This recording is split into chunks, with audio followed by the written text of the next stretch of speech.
is Swami Vishnudevananda's lecture in 1977 TTC. He talks about Jesus, the people that were born before Jesus, and modern day Christianity.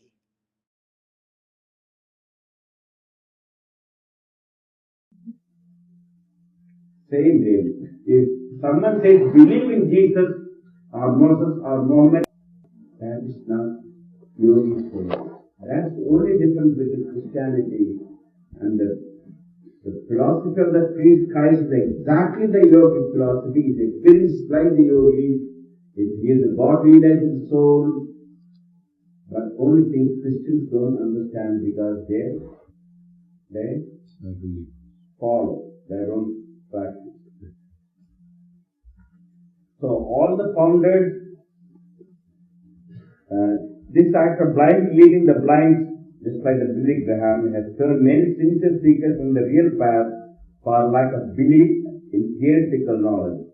All the founders of religion saw God. They all saw their own souls. They all saw eternity as their future. What they saw, they preached. They gave method to reach the state of experience or knowledge where everyone could see the nature of his eternal and immortal soul. The modern religious followers and teachers more busy preaching than practicing argue that such experiences are possible only for the founders of religion. No man can become really spiritual until he has reached the perception of those teachers. Every man needs to experience truth within himself. And then all his doubts will vanish and all his miseries disappear. Christ said, that is quotation, by heart that quotation again, if you continue in my word, what the word he said, what was his word? If you continue in my word. I and my Father are one. If you continue in my word, then are you my disciples indeed. He didn't say you are a follower. What is the difference between a follower and a disciple? Followers just believe and don't practice. They think that Christ is going to take them to the heaven. That's all. If I just go every Sunday to the church and take my passport and get a stamp there, then I will get, when I go to heaven, I can show, you see, I went Sunday, I went there, I am a Christian, so I am heaven. He did not say that. That's only the preachers say, because preachers also just like the businessman, salesman. They are salesmen. They want to sell the product. So that's it. So if you continue in my word, then are you my disciples indeed? And ye shall know the truth. Which is the truth? I and my Father are one. And the truth shall make you free. St. John 8:31-32. Truth shall make you free. So that's exactly the yogic truth. There's no difference at all from Christ's teaching or yogic teaching. He only said, but Christians do not want to believe that because they don't want to work hard, If someone says, just like the TM, oh, you just get our mantra, $150 will cost you, just 20 minutes keep quiet morning and 20 minutes keep evening, everything will come to you. Is it not? That's what they say. Even at least, there is some practice that we have to keep quiet 20 minutes morning and evening. But Christian says, you don't have to do anything, only just believe in, is it true or not? Just believe and be a Christian. What does it be a Christian mean? What? Join our club. Join our Christian club and we will show you heaven for you. Heaven will be waiting for you if you are a Christian club. Because Jesus has already gone there and making a big heaven for you. This is the thing here. I know, they are different. There are exceptions are there in everything. There is Saint Therese, many mystics, Christian mystics are there. I went to one of the monasteries in Iowa, Catholic monastery. And I forgot their names, they don't, many of them you don't even talk, they are just silent. Traffic on us there, I was there, I stayed a couple of days there. And they get up at 3 o'clock in the morning and start their prayer, etc. So they don't have the meditation, but they go 3 o'clock in the church and start doing, and they're vegetarian, they don't even eat the eggs, etc. These are all exceptions out there. I am not talking about it. They are all truly practicing Jesus teaching. But what I am talking about, the church and the Billy Graham, etc., they say, you don't have to practice anything, you just believe in Jesus. Because I don't practice anything, so you don't have to practice. I am only talking about that people, not the true Christians are there.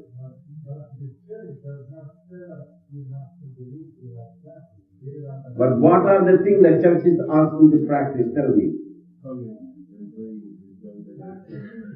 Tell me.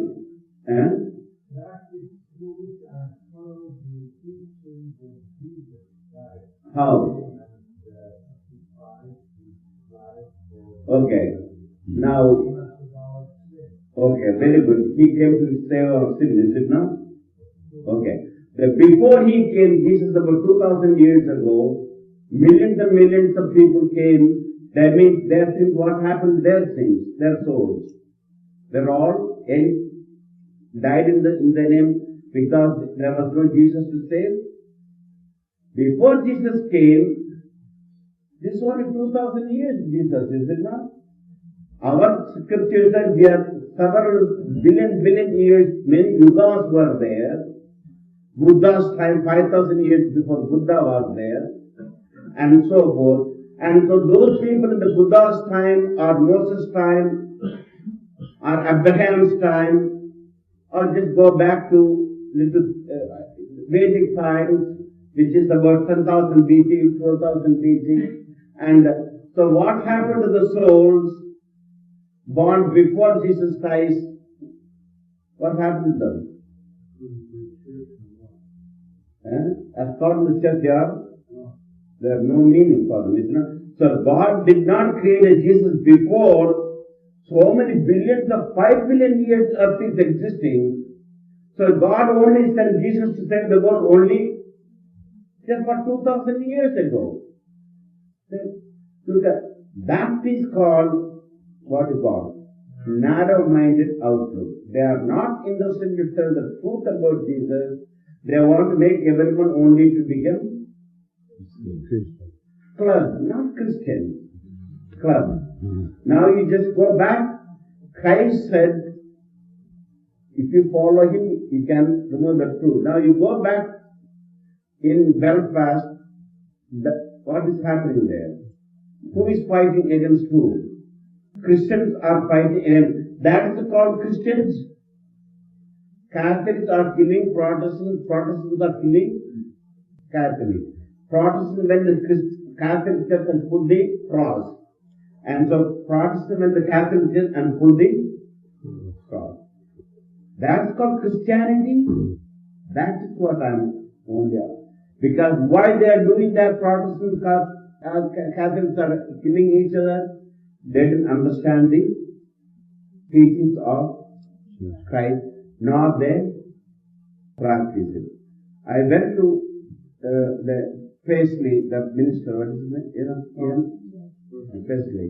He invited me when I was in a peace mission to his church. I went into the church, they gave me a special seat, and I thought I'm going to hear some kind of beautiful sermon. Church was modern church. Millions of dollars must have spent. All American money came from America, everything. And hall was packed, and Presley started talking. What did he talk? About Jesus? About tolerance? About Jesus teaching, if someone slaps on the right shoulder and left, that's what Jesus talking. If someone takes your coat, give your, what was Jesus teaching? Someone takes the court, give the. But he was talking about that. What is it? If someone gives you right, Catholics give you right, then you give Catholic left and right. If the Catholic takes your coat away, take their house away. It was just a political thing. The whole place was erected like a Hitler came to talk like that. There was no mention about the God or the church, but the people were happy about it. Yes, they were clapping. Oh, good, give them. Yes. It is what is different between a political rally and the name of a man with a minister's cloth, holy man's clothes, standing in the church altar and talking about give, and others, yes, we must give. And what's the difference? That's called Christianity. He is preaching Christianity. That's what I'm talking about. If they are really following Jesus' teaching, that's what the truth is. Just one sentence is sufficient. You must practice and realize the truth within you. This they do not want, and then they become club members. Join my club, join your club, and we can fight for each other's club. The science of yoga gives a practical and scientifically prepared method of finding truth in religion. Doesn't matter if you are a Christian, you will become a better Christian if you know what the yoga is. We are not trying to change your belief or convert you into any religion. But when you practice yoga, you know the purpose behind it and how to. The practical aspects, you did not. Why Jesus did not tell about the practical aspect of asana, pranayama, and meditation technique? He did not teach to his people. Why? They wouldn't understand. Because his first 12 disciples were all fishermen illiterate. They could not understand, so he only could give the first two aspects of Raja Yoga. What is that? Yama and Nima. Beyond that they cannot go. And when he went to the last stage, I and my father are one, where is that? That belongs to the which yoga? Jnana Yoga, not Bhakti Yoga. That is I and my father is Jnana Yoga. He realized I am Brahman. That's Jnana Yoga. His realization is Jnana Yoga, but his followers were not able to even understand the ABCD of this thing. So they are, okay, at least practice Yama and Nima. That's called the ethics and morals. And then he taught the simple Bhakti Yoga, because people are unable to understand. Bhakti Yoga is just like Jnana Yoga. 9 steps are there. The last one is complete self-surrender. I will come to you some other time later. So he could only give the simple Bhakti Yoga, the devotion. What is that? Simple Bhakti Yoga, devotion and love your God. So he taught us simple prayer, because at least they will have something to hold on. That's why it's not because he didn't know the yoga, he didn't know the technique. He was the highest Raj Yogi because he had full control over the mind. That's why he is able to control the elements. And he has control over the elements, all the miracles he performs, just like that he can control everything. That's mental control. Then his realization Jnana Yoga, but he is also synthesis. He also practices Bhakti Yoga, love, devotion. So he taught devotion and the basic aspects of Raja Yoga and left the Jnana Yoga and the realization that people were not ready. He made us